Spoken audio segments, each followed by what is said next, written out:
Person you were before the world told you to change. And we're going to focus on one very specific reason this practice is so hard for so many high achieving women, guilt around rest. Have you ever tried to rest and felt guilty the entire time? Rest triggers anxiety, the urge to be productive, and the fear that slowing down means falling apart. This isn't a discipline problem, it's a safety issue. So let me so what I want to do is I want to reframe and reset the nervous system issue because it's really not a mindset flaw. And a lot of times we think that's what's going on with us when it's really not. I apologize, trying to get organized. So many high achieving women, self included, because I was very much a part of that environment at one time. And, a lot of times we say menopause, we start going through perimenopause, and we give excuses of why we're not resting, or we're not sleeping good, or we're waking up in the middle of the night. And that's not the case. The case is not about what all's going on in our bodies. Yes, there are some issues that can be around the body, but on a overall, it's a survival mode technique.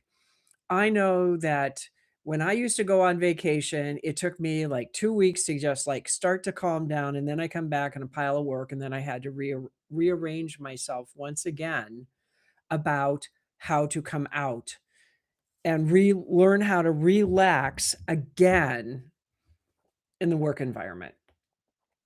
And that's what I wanna talk about today is because I didn't know back then, as most people don't know, that they're in survival mode.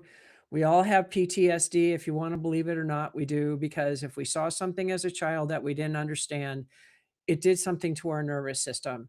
And our nervous system is what really regulates who we are, what we think, where we're going. And if we've got a lot of negative thoughts inside, that's triggering the nervous system, which then puts you in a fight or flight scenario. Someday I might learn how to talk.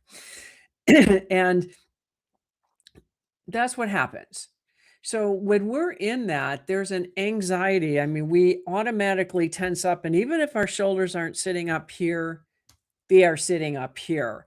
And I remember when I was 18 years old, when I graduated high school, there was a picture of me, and I literally was standing there with my shoulders all the way up to my ears. And I didn't even notice that.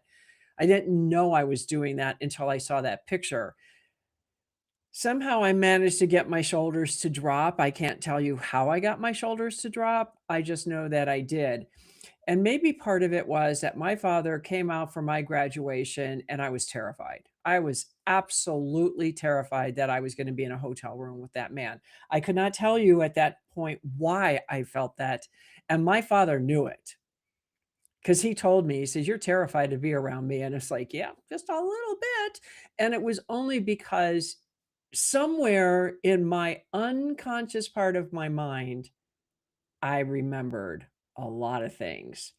Now, I didn't recall them at that point because when we go into stress or trauma, we decide if we're going to remember that. And it was so traumatic, the things that my father had done. And believe me, I'm remembering more things, and it's not fun to remember some of this stuff.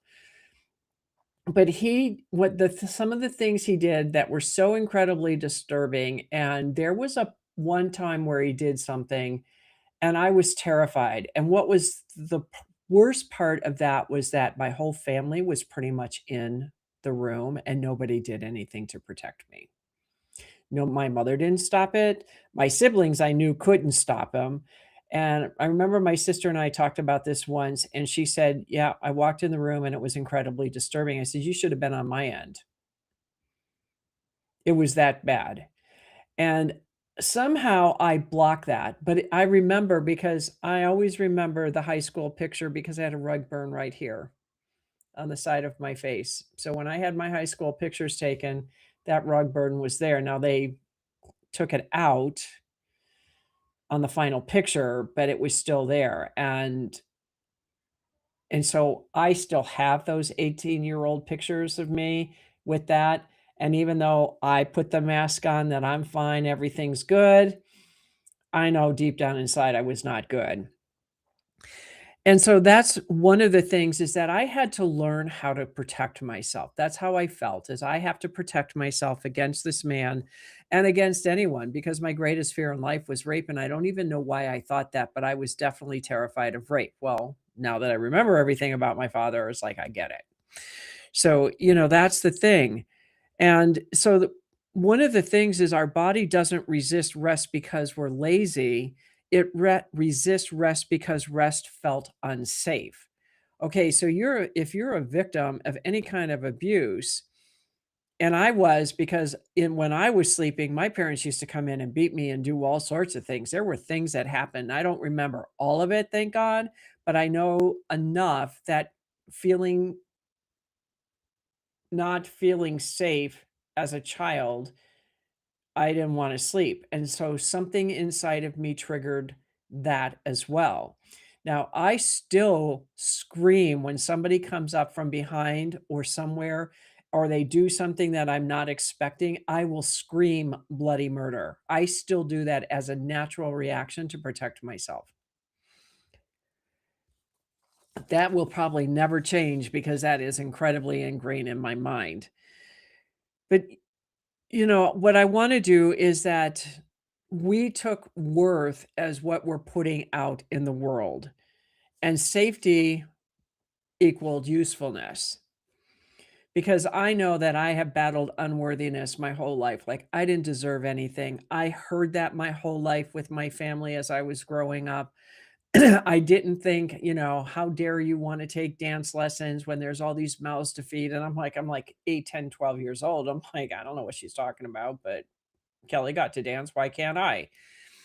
So, those were the things, I mean, the programming that happens as children, we start internalizing those in such a way that it creates, like, that sense of, "I don't matter."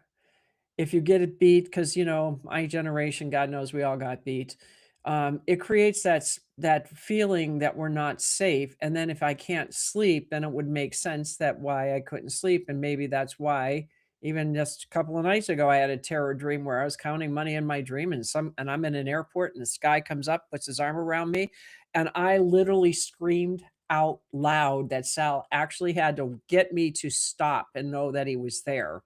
'Cause I was screaming 'cause I was that was still there, and I'm like, "What the hell, and why is this coming up?" And I can't tell you, because the man could have very easily taken the money in my hand if he wanted to, but no, he wanted something more, and I'm screaming out, "Help," and people are in the airport, and they're watching, but they're not doing anything.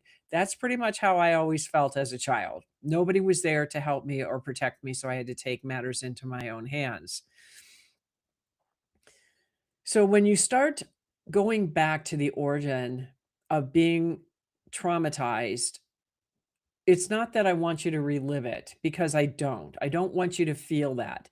But but you need to just be fine. You've got to find that little girl inside and give her love and tell her you're here to protect her because she's the one still running your life. That little girl or that little boy is still sitting there going, safety, safety, safety. And people can say it's the ego all they want to. That ego is you. That's your little child. That's the inner child that was so badly wounded as a child.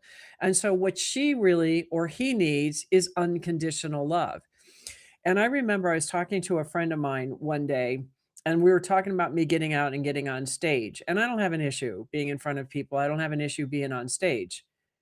I had an issue about leaving my house.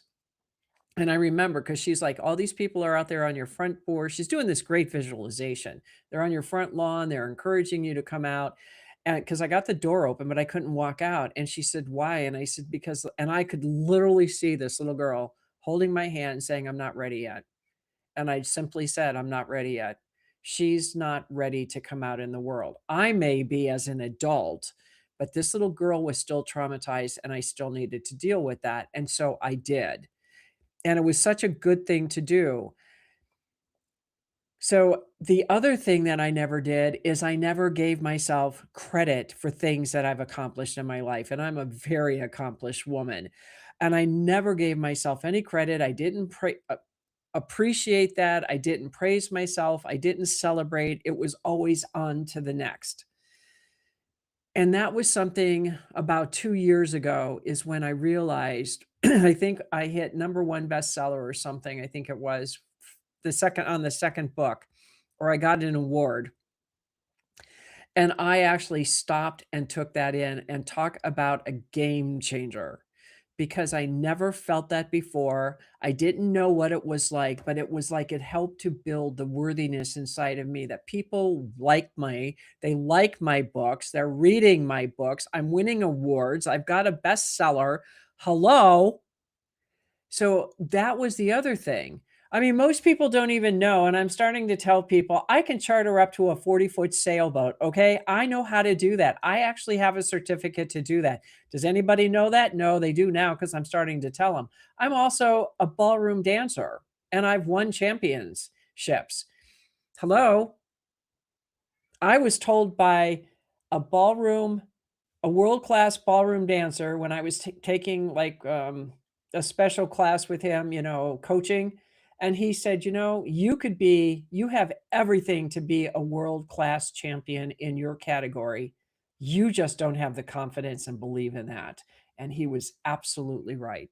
He was absolutely right on that. I didn't have confidence in myself, and I didn't believe it. And, so I mean, it was like a little, tap on the head like, "Wake up, lady."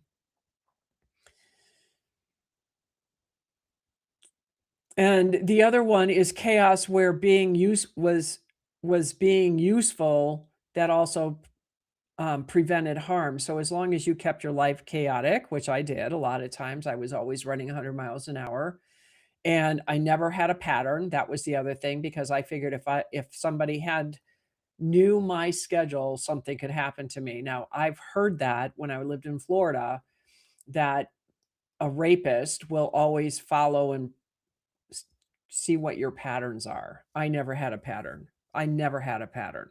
And so I kept it that way and kept everybody always guessing because that was the only way I knew how to stay safe.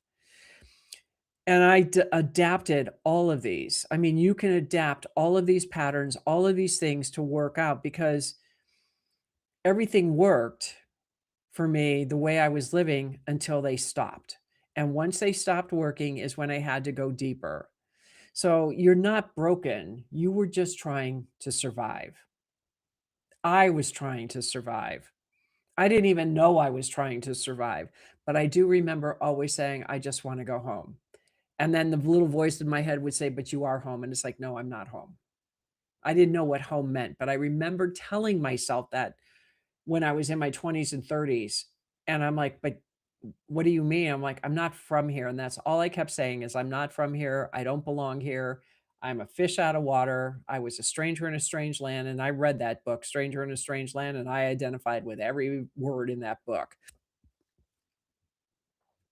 So the mindset doesn't work because we have to release the shame around not being able to relax. And believe me, we think things like that. Even if you're not consciously aware, you are thinking that because you can't relax. I didn't. I was always on an adrenaline rush, and I didn't mind it because it kept me thin. I mean, my metabolism was so high. Well, part of it was because I was constantly, constantly, constantly moving.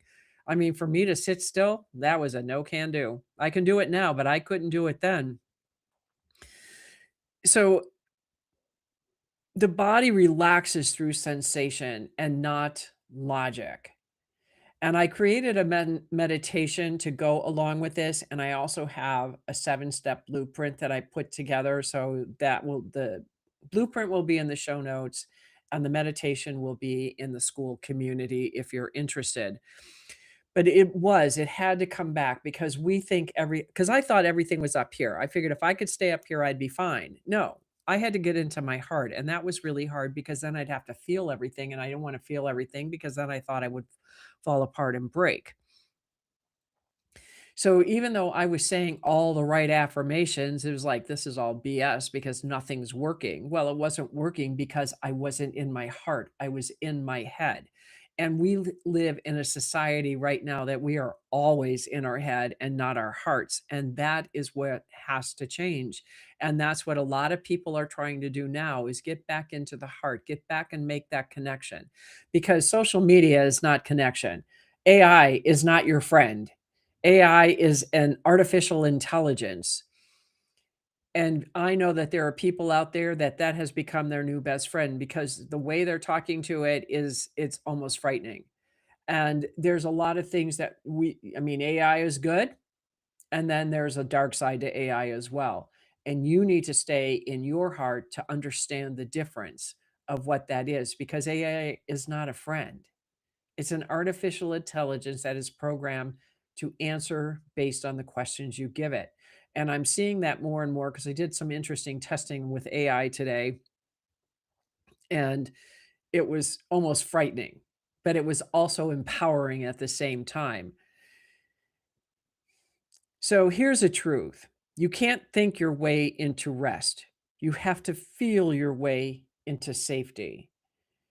And I know that sometimes, right now, off and on, my mind is going 100 miles an hour when I go to bed. And I don't think about sleeping. I just go into deep breathing. I have a little ritual I do every night where I'm grateful for the day, say my gratitude, and then I and the Father are one. And that's usually what takes me down to where I can go to sleep. And when I'm out, I'm out. And then I wake up like 7, 8 hours later and I'm loving it. So that makes a big difference because I don't think a lot of people really understand that. So here's the a little bit of the protocol on this is in the protocols that you're going to download is we're going to name that wound. We're going to identify the rule that you gave it because this is all about you. Then there's going to be a signal safety to your body. You're going to choose a neutral rest, which will be in that protocol. You'll decouple worth from output because that's a big one. And that was a big one for me that when I finally did that, I felt this freedom and this relaxation and this, oh my God, kind of feeling. And when you can do that, that's when you know that you're starting to step back into the true essence of you. You're going to create a rest container, and there's also a 30-second rest reset for when something comes in and you just automatically go back into autopilot. This is a way to get you to go there. And this is a guidance, and you don't have to do it perfectly. It's going to be strictly for you in how you operate, how you see things. You don't have to journal if you don't want to. You don't have to do anything. It's just a way to get your nervous system to come back into homeostasis. Because what I'm finding that the more my nervous system calms down, the calmer and happier and easier life is getting. Like I'm allowing things to come to me instead of making things come to me. I've been talking about this for the last several years, and I'm telling you, the more I do this, the more I see things coming and changing. And the easier and easier it gets. Now, don't get me wrong, I still go up here, I still get triggered, but I can get out of it faster. I'm not sitting there mumbling like, and Sal will tell you I'm a big mumbler when somebody does something and it's like, why are they doing that? What's going on? And he's like, just God bless, God bless, God bless. Let it go. Just let it go. I'm learning how to do that now. And I would go for days or weeks or months on something somebody did, and I would hold on to it and hold on to it, and I would analyze the hell out of it inside out, upside down, back and forth, you name it, 20 times before I could ever let something go until I could find that I was okay within it because I was always looking to be okay because whatever that was, I wasn't okay. And it's time to like be okay with you no matter what. No matter what. So The reason that I put this together was that I wanted you to feel rest and not just understand it. That's what the meditation is about really feeling rest and how to get yourself there where you reconnect with you through your heart and you feel your stomach, because there's a point where I'm going to ask you to put your hand on your heart and on your belly if you're comfortable, and just feel your energy, because a lot of times we feel ourselves crazy, but we don't feel ourselves in a gentle loving way. And when you do that, you're calming your nervous system down. It's like you're starting to hug yourself and you're starting to breathe because you feel how you're pulsating. And that's what I really liked about that. And you're going to take a longer exhale than an inhale, because it's in the exhale where you're just let it go, just let it all go. And there's nothing that is required of you in that moment. Nothing. It's just you with you and feeling peace and relaxation. And that's what the whole purpose of what I'm doing on this blueprint of guilt-free rest. Because how many times did I want to lay down in the middle of the afternoon? It's like, oh no, I don't deserve to do that. No, I can't. I got too much to do. And if I would have just stopped and rested, because occasionally I would do it because I was so physically exhausted, I felt like $1,000,000. But I also felt guilty when I got up. I felt like $1,000,000, but I still felt guilty because I should have done something else. I never gave myself permission to rest. And I had a business partner, and he did it all the time. He took naps all the time. And I just thought he was a slacker. He wasn't, and I understood what he was doing, and he was right, and he's trying to show me to do this. But in my mind, slacker. Anybody that took a nap in the middle of the day was a slacker. I mean, that's how harsh I was, because that's what I thought of myself. So I was projecting out, so I didn't have to look at myself being the slacker. So yeah, I mean, really, people, this is really important stuff to understand. So rest is not a reward, it's regulation. There's so much science out there about how rest does so many good things for our body. And I know that when I get a deep sound sleep, and I'm getting more and more regularly, because I said I started this new type of diet under doctor supervision to get rid of the inflammation, get my body, get rid of the parasites and everything else. And in 1 week, I've already lost 3 pounds in 1 week. And I'm like, whoa.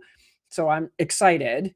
I mean, I don't see it, but I feel it, and the scale says it.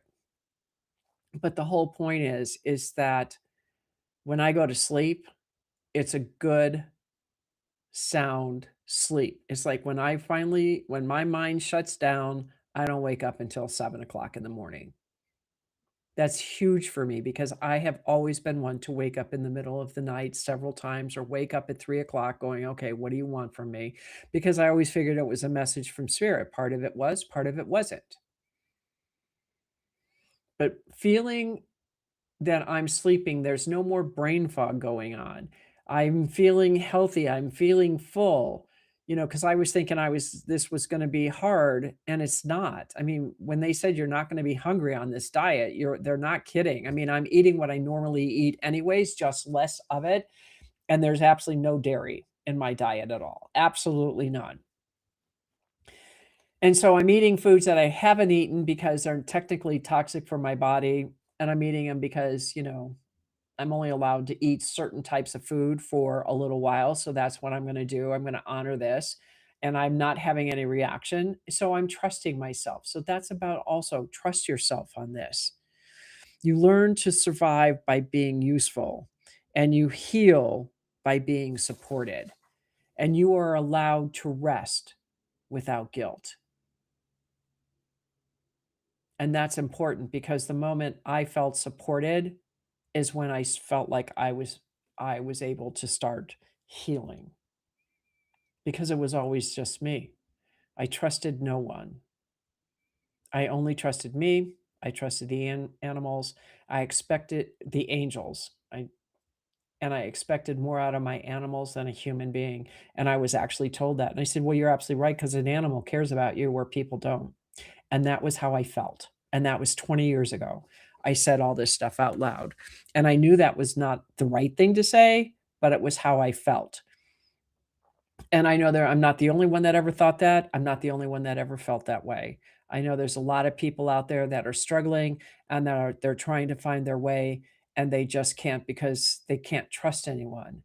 But the thing is you have to want to do this more than you want to stay in your pain. So I'm going to suggest that you download the protocol, the 7-step blueprint that I put in the show notes. And if you're getting any value out of that, feel free to go into the meditation, which will be on my school platform in my community at I Am the Light Sanctuary, and it will be up there as well. So that way you can take this one step further. This is completely free to you. This is completely free because I think until we can start resting and relaxing, nothing's gonna change. And I'm keep going deeper, and what is it that I needed that I didn't receive that I wanna deliver to give to you guys? Return to this. You always wanna return to this when you feel like you need rest because your body will forget until you train it. You have to rewire all the neurotransmitters in your brain. It's like, what the bleep. There's a lot of truth in that. The more you put more positive in, the less you have to the less or the easier it gets to where there's a point where it will come that it doesn't even exist in your consciousness anymore, that you start overriding. But see, you have to make that step, and only you can make that step. And I'm here to help you navigate through this because chaos is here, people, and it's not going to get easier this year. It's going to get more and more challenging. And I want to be here to help support you through this, help you navigate through this, because this is the time that the earth is changing. We are evolving, we are ascending, and there is no getting out of it. We are here. And it's this year, within the next 2 years, we are going to see massive, massive, massive changes in our planet. If you got any value out of this, I would really love it if you'd like to like and subscribe to the channel. You can give the link to a friend. If it's somebody you know who really needs to hear this, then please give them the link. You are welcome to join me at my community. I Am the Light Sanctuary. It is a place for people to be able to know that they are safe. They can speak the way they need to speak. There is not going to be any harm in there, and you will be supported. And that support makes all the difference in the world in your growth. I want to thank you all for joining me today. I do appreciate your time because I know how valuable time is, because I know how crazy my life is some days. And I make a lot of time to do this. I do a lot of prep work for you. I think about what is going on in the world to help you navigate at the same time. And then what tools did I use to get me where I am to help give them back to you to bridge the change. So I will see all of you next Tuesday at 4 p.m. Eastern Standard Time. And from my heart to yours, I hope you have a fabulous week.